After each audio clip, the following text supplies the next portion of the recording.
मंगलवार जब भारत में रात हो चुकी थी तो 9 बजे के बाद अचानक खबर आई कि ईरान ने इसराइल को निशाना बनाते हुए लगभग 200 बैलिस्टिक मिसाइल्स दागी हैं। यह इस साल हुआ दूसरा ऐसा हमला था। इससे पहले अप्रैल में भी ईरान लगभग 300 मिसाइल्स दाग चुका था, जिसका निशाना इसराइल था। इसराइल ने कहा कि ज्यादातर मिसाइल्स रोक दी गईं, मगर कुछ एक इसराइल के मध्य और दक्षिणी इलाकों में गिरी। वैसे इसराइली सेना ने यह तो माना कि उसके कुछ हवाई ठिकाने निशाना बने, मगर उन्होंने कहा कि इसमें किसी भी हथियार, विमान या अहम इंफ्रास्ट्रक्चर को नुकसान नहीं हुआ। वैसे ईरान ने दावा किया कि ईरान ने पहली बार हाइपरसोनिक मिसाइल्स का इस्तेमाल किया था और उसे रोका नहीं जा सकता था। तो सवाल यह है कि क्या इसराइल का जो आयरन डोम नाम का सुरक्षा कवच है उसने मिसाइल्स रोक लिए? ईरान ने किन कैलकुलेशंस के हिसाब से ये हमले किए? इसराइल अब किस तरह से इसका जवाब दे सकता है? अमेरिका और ब्रिटेन जैसे देश क्या पूरी तरह इसराइल के साथ हैं या उनकी ईरानी परमाणु कार्यक्रम की सुरक्षा को लेकर चिंताएं हैं? और अब क्या हो सकता है? इन अहम मुद्दों पर बात करने के लिए आज मेरे साथ जुड़ी हैं अमेरिका में भारत की राजदूत रह चुकी मीरा शंकर। यरूशलेम से हमारे साथ जुड़ रहे हैं पत्रकार हरिंदर मिश्रा। अरब न्यूज़ के मैनेजिंग एडिटर सिराज वहाब, जो सऊदी अरब में जेद्दा से जुड़े हैं, और साथ ही जुड़े हैं बीबीसी के मेरे साथी आशीष दीक्षित। आशीष जो पहले बीबीसी मराठी के संपादक थे, अब लंदन में हैं और फारसी सहित बीबीसी की कई भाषाई सेवाओं के लीड एडिटर हैं। तो उनसे समझेंगे कि ईरान से क्या पता चल रहा है। सबसे पहले मैं चलना चाहूँगा मीरा जी के पास। मीरा जी, आपके हिसाब से जब ईरान ने ये हमले किए हैं तो कुछ एक तो कैलकुलेशंस रही होंगी, कुछ सोच विचार हुआ होगा। आपके हिसाब से ईरान की वो क्या वजह रही होगी कि ये इस तरह का हमला इतने गर्म माहौल में ईरान ने किया? देखिए, पहले जब अप्रैल में ईरान ने हमला किया था तो वो एक तरीके से सीमित था, क्योंकि उन्होंने कहा कि ये एक जवाब है।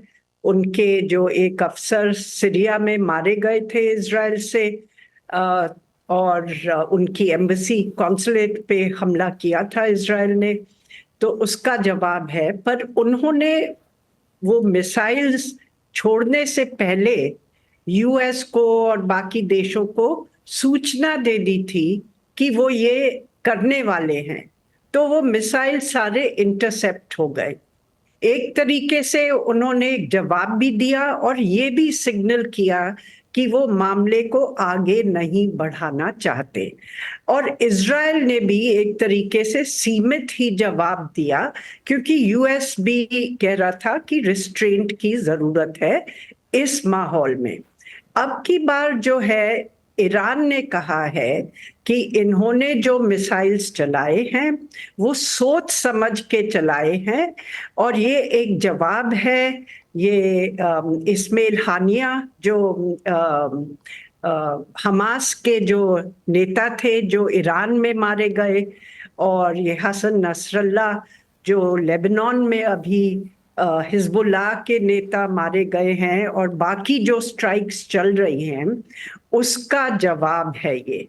और ये भी कहा ईरान ने कि हम बड़ा युद्ध नहीं छेड़ना चाहते और न ही हम युद्ध में कूदना चाहते हैं और न ही हम उससे डरते हैं, पीछे हटेंगे, तो सोच समझ के हम आगे कदम लेंगे।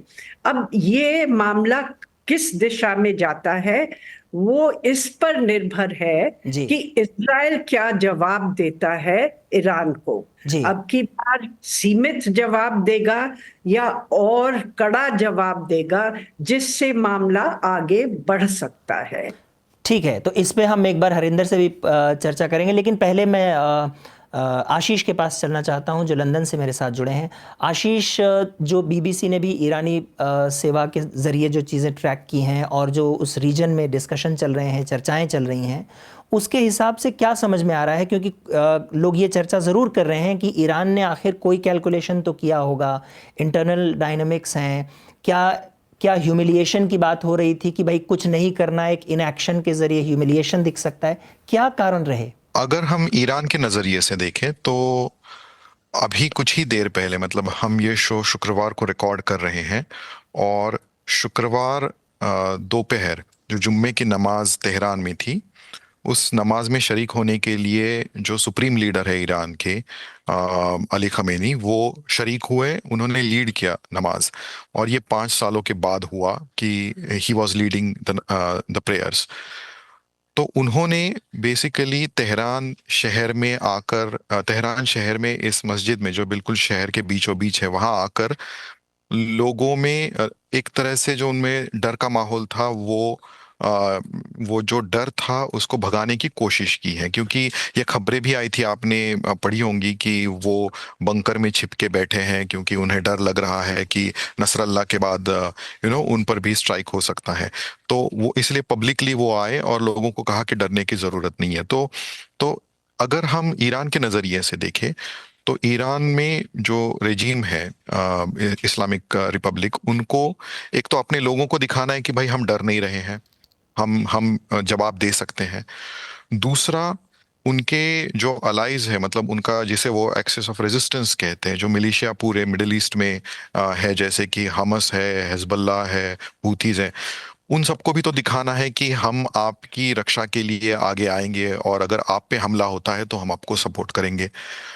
तो ये उनको दिखाना है, but at the same time उन्हें ये भी पता है कि इजराइल की मिलिट्री के साथ उनकी बराबरी नहीं हो सकती है। उनकी जो इक्विपमेंट है वो काफ़ी पुराने हो चुके हैं, सैंक्शंस की वजह से भी उन पर बहुत सारे लिमिटेशंस आए हैं। तो अगर युद्ध होता है ईरान और इजराइल के बीच में, तो उसमें ईरान को बहुत नुकसान होगा और जीतने के चांसेस बहुत कम है। ये पूरी तरह से सुप्रीम लीडर को पता है। उनको ये भी पता है कि इजराइल के पीछे तुरंत यूएस खड़ा रहेगा, उनके पीछे इतने सारे अलाइज नहीं खड़े होंगे। तो इसलिए वो बहुत कैलकुलेटेड तरीके से उन्होंने ये स्ट्राइक्स किए हैं।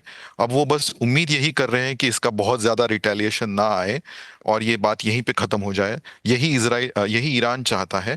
बट अभी मुकेश जी, हालात ऐसे हैं कि इजराइल का कॉन्फिडेंस काफी बढ़ा हुआ है, क्योंकि अब हिजबुल्लाह की हालत खस्ता है। तो इसलिए वो क्या करते हैं वो देखना पड़ेगा। इजराइल में फिलहाल तो काफी डर का माहौल है, क्योंकि लोगों को पता है कि कुछ ना कुछ तो होने वाला है। कहाँ और क्या होगा उन्हें पता नहीं है। जी, ईरान में हल्का सा इस चीज़ को लेकर आशंका है। एक बार यरूशलेम में चलते हैं, हरिंदर के पास में। हरिंदर, इसराइल ने के ऊपर जब ये हुआ है तब से ये चर्चा हो रही है कि इसराइल जवाब तो देगा। अब कब देगा, किस तरह से देगा, कितना देगा, एक्चुअली ज़्यादातर चर्चाएं इसको लेकर के हो रही हैं। इसराइल में क्या सेंटिमेंट है? देखिए, यहाँ पर नेतृत्व ने तो साफ कर दिया है कि जवाबी कार्रवाई होगी। और जवाबी कार्रवाई ये भी कहा जा रहा है कि काफी जो है सख्त कार्रवाई की जाएगी, जिससे कि जो मैसेज देना है ईरान को वो साफ तौर पर वहां तक लोगों तक पहुंच सके, वहां के नेतृत्व तक पहुंच सके। इस तरह के ही बयान यहाँ पर लगातार नेताओं की तरफ से आ रहे हैं। यहाँ पर सिक्योरिटी कैबिनेट की भी कई बैठकें हो चुकी हैं उसके बाद। लेकिन एक बात पर बार बार जोर यहाँ पर दिया जा रहा है कि वो अमेरिका के साथ कोऑर्डिनेट करके ही कोई भी कदम उठाएंगे और उनके साथ बातचीत लगातार चल रही है। हालांकि अमेरिकी राष्ट्रपति का जो बयान आया है उसमें ये उन्होंने कहा है कि वो इसराइल के साथ जो है कुछ भी डिक्टेट नहीं करते, इसराइल स्वतंत्र है अपने फैसले लेने के लिए। लेकिन यहाँ पर इस बात को जो है इस बात को कबूल कर रहे हैं कि ऐसी कोई बात नहीं है। अमेरिका का पूरा सहयोग मिला, अमेरिका की शुक्रिया अदायगी भी की गई है यहाँ के नेतृत्व के तरफ से। और ये भी कहा जा रहा है कि जो भी फैसला वो लेंगे वो अमेरिका के साथ ही मिल करके जो भी यहाँ से जो भी एक्शन होगा वो अमेरिका के साथ कोऑर्डिनेट करके ही होगा। तो एक बात तय है कि कोई ना कोई यहाँ से जवाबी कार्रवाई होगी। यहाँ छुट्टियां चल रही हैं, इस वजह से कहा जा रहा है कि कुछ लोगों का, कुछ विश्लेषकों का मानना है कि ये सही समय था दरअसल वहां पर जवाबी कार्रवाई के लिए, क्योंकि यहाँ छुट्टियां चल रही हैं। लेकिन माना यह जा रहा है कि छुट्टियों की वजह से ही इसमें थोड़ी देरी हो रही है। जी, ठीक है। हरिंदर, एक बार सिराज जी के पास चलते हैं, जो कि जेद्दा से हमारे साथ जुड़े हैं। सिराज जी, अब आपने सुना कि किस तरह से अलग अलग सेंटिमेंट्स हैं, लेकिन और ईरान अपने एलाइज़ को ये दिखाना चाहता था कि हम उनकी रक्षा कर सकते हैं, ये एक वजह रही होगी। लेकिन इसराइल ये कह रहा है कि एक्शन तो होगा। तो ऐसे में जो पूरा रीजन है, जो अरब वर्ल्ड है, उसमें इस समय क्या सेंटिमेंट है वो इस पूरे घटनाक्रम को? क्योंकि ये जो संघर्ष है ये ऐसा लग रहा है कि एक के बाद एक बढ़ता चला जा रहा है, बजाय इसके कि कहीं रुकता ही है। देखिए, यहाँ पर मैं जद्दा से आपसे बात कर रहा हूँ। यहाँ पे सेंटिमेंट तो बहुत ज्यादा एंटी नेतन्याहू है। एंटी इजराइल तो खैर है ही, लेकिन बहुत ज्यादा एंटी नेतन्याहू है। और उसकी वजह यह है कि सब लोग यहाँ पर ये समझ रहे हैं कि नेतन्याहू को कोई रोकने वाला है ही नहीं। जितनी जो डिप्लोमेटिक एक्टिविटी सऊदी अरबिया ने और जीसीसी कंट्रीज ने की है, वो पूरी डिप्लोमेटिक एक्टिविटी अमेरिका के साथ है। वो ये उम्मीद कर रहे हैं कि अमेरिका इजराइल को रेस्ट्रेन करेगा, उसको रोकेगा कि जंग को आगे न बढ़ाया जाए। और इसी ज़िम्न में, इसी कॉन्टेक्स्ट में कल जीसीसी फॉरेन मिनिस्टर्स की दोहा में मीटिंग हुई और उन्होंने ये साफ तौर से कहा कि हम हमारी टेरिटरी में ईरान पे अटैक करने के लिए किसी किस्म के कोई बेसिस को इस्तेमाल नहीं करने देंगे।